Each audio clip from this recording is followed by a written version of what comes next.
আমন্ত্রণ জানিয়ে শুরু করছি আজকের গুরুত্বপূর্ণ আন্তর্জাতিক সংবাদ। ইরানকে ফের হুঁশিয়ারি ডোনাল্ড ট্রাম্পের। 5 মাসে 12টি পারমাণবিক বোমা তৈরি করতে পারে ইরান। আইএইএ এর চাঞ্চল্যকর তথ্য প্রকাশ।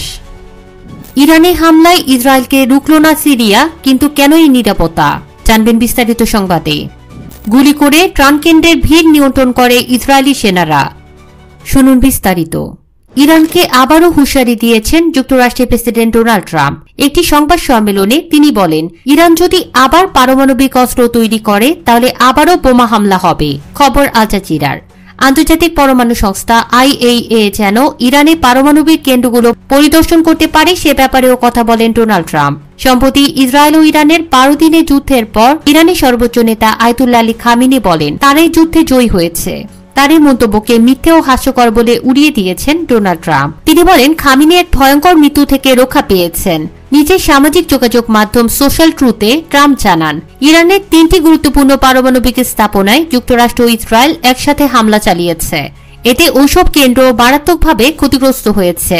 তিনি আরো বলেন, খামেনি কোথায় লুকিয়েছিলেন তাও তাদের জানা ছিল, তবে ইসরায়েল ও যুক্তরাষ্ট্র কেউ খামেনিকে হত্যা করেনি। কিছু প্রতিবেদনে বলা হয়েছে এসব হামলায় ইরানের পারমাণবিক কাজ কিছুটা পিছিয়ে গেলেও পুরোপুরি তা ধ্বংস করা সম্ভব হয়নি। তবে ইরান এরই মধ্যে একটি আইন পাশ করেছে যাতে বলা হয়েছে আইএইএ এর সঙ্গে আর কোনো সহযোগিতা করা হবে না। অনেকের মতে ইসরায়েলের হামলার পরে এই সিদ্ধান্ত নেওয়া হয়েছে। ইরানের পররাষ্ট্রমন্ত্রী আব্বাস আরাঘচি বলেন, আইএইএ যদি জোর করে পরিদর্শনে আসে তাহলে সেটা কোনো চুক্তির অংশ নয় এবং এর পেছনে খারাপ উদ্দেশ্য থাকতে পারে। ইরান নিজের স্বার্থ জনগণকে রক্ষা করতে যে কোনো পদক্ষেপ নিতে পারে। আইএইএ প্রধান জানিয়েছেন 13 জুন থেকে ইসরায়েল বোমা ফেলতে শুরু করার পর ইরানে কোনো পরিদর্শন হয়নি। এখন সেটাই তাদের সবচেয়ে বড় অগ্রাধিকার। এদিকে ইরানের কাছে বর্তমানে প্রায় 12টি পারমাণবিক বোমা তৈরির জন্য যথেষ্ট পরিমাণে সমৃদ্ধ ইউরেনিয়াম রয়েছে। তবে দেশটি এখনও কোনো বোমা তৈরি করেনি বলে জানিয়েছেন আন্তর্জাতিক পরমাণু শক্তি সংস্থা আইএইএ। আইএইএ এর মহাপরিচালক রাফায়েল গ্রোসি এক সাক্ষাৎকারে বলেন, সম্প্রতি যুক্তরাষ্ট্র ইসরায়েলের বিমান হামলায় ইরানের পরমাণু স্থাপনাগুলো মারাত্মকভাবে ক্ষতিগ্রস্ত হলেও সেগুলো এখনো কার্যকর রয়েছে। তিনি বলেন, ইরানের পারমাণবিক কর্মসূচি ধ্বংস হয়ে গেছে এমন দাবি করা সঠিক নয়। তিনি নিশ্চিত করেছেন ফর্ডো ইউরেনিয়াম সমৃদ্ধকরণ কেন্দ্রে থাকা সেন্ট্রিফিউজগুলো অকেজো হয়ে গেছে, তবে অন্যান্য স্থাপনা সম্পর্কে বিস্তারিত তথ্য জানাতে রাজি হননি। রসি আরো বলেন, ইরানের সঙ্গে আন্তর্জাতিক সংস্থাটির সম্পর্কে টানাপোড়েন বেড়েছে। তিনি বলেন, ইরান এখন এজেন্সির নিরপেক্ষতা নিয়ে প্রশ্ন তুলছে। দুপক্ষের মধ্যে স্পষ্ট উত্তেজনা রয়েছে। গত 25 জুন ইরানের পার্লামেন্ট একটি বিল পাস করেছে। এতে আইএইএ এর সঙ্গে সহযোগিতা স্থগিত করার পথ তৈরি হয়েছে। এই বিল গার্ডিয়ান কাউন্সিলের অনুমোদনের অপেক্ষায় আছে। এটি আইএইএ এর পরিদর্শনের জন্য সুপ্রিম ন্যাশনাল সিকিউরিটি কাউন্সিলের অনুমোদন বাধ্যবাধকতামূলক করবে। 2015 সালের পরমাণু চুক্তি অনুযায়ী ইরান কেবল 3.67% মাত্রায় ইউরেনিয়াম সমৃদ্ধ করতে পারত, কিন্তু বর্তমানে তারা 60% পর্যন্ত ইউরেনিয়াম সমৃদ্ধ করছে, যা অস্ত্র তৈরির জন্য প্রয়োজনীয় 90%-এর একেবারে কাছাকাছি। এর আগে আইএইএ জানিয়েছিল ইরান চুক্তির শর্ত মানছে না।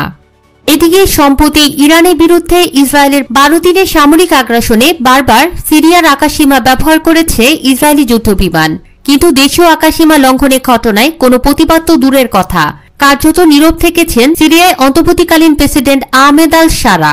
ইসরায়েলি সংবাদ মাধ্যম দি জেরুজালেম পোস্ট ও হিব্রু ভাষায় মার্ভিয়ে প্রকাশিত এক প্রতিবেদনে হাইফা বিশ্ববিদ্যালয়ের অধ্যাপক আমাদ জিয়া বারাম বিশ্লেষণ করেছেন, সিরিয়ার নতুন সরকারের কাছে এই নীরবতা ছিল কৌশলগতভাবে লাভজনক।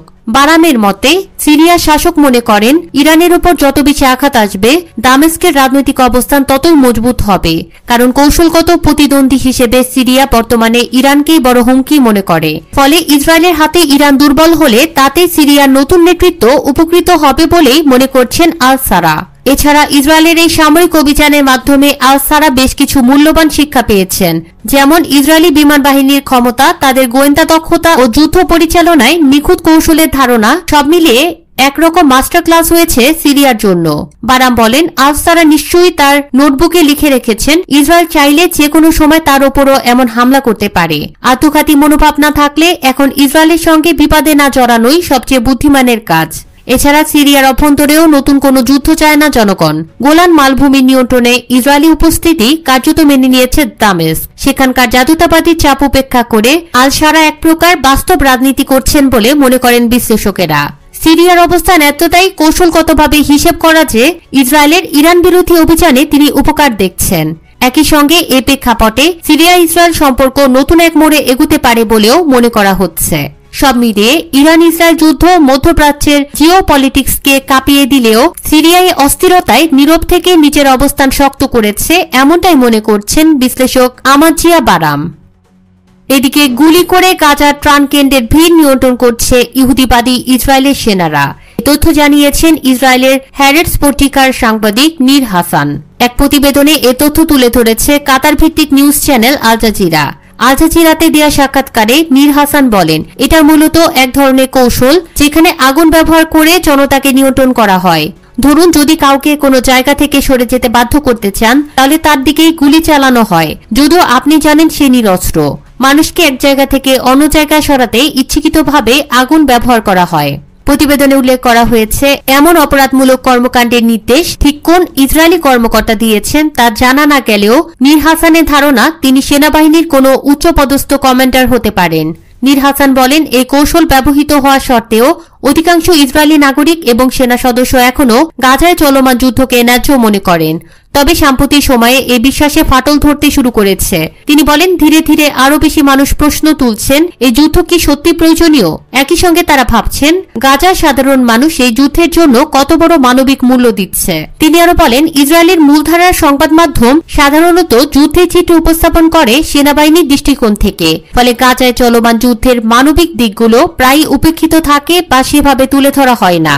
এছাড়া ফিলিস্তিনের অবরুদ্ধ গাজা উপত্যকায় হিউম্যানিটেরিয়ান ফাউন্ডেশন DHF এর নামের একটি ত্রাণ সংস্থাকে সম্প্রতি যুক্তরাষ্ট্র $30 মিলিয়ন অনুমোদন দিয়েছে। তবে এই সংস্থাটি ঘিরে রয়েছে ব্যাপক বিতর্ক ও প্রশ্নচিহ্ন। গাজায় মানবিক সহায়তার প্রয়োজন অজস্র, কিন্তু কেন এই সংস্থার প্রতি মার্কিন যুক্তরাষ্ট্রের এত বড় সহযোগিতা?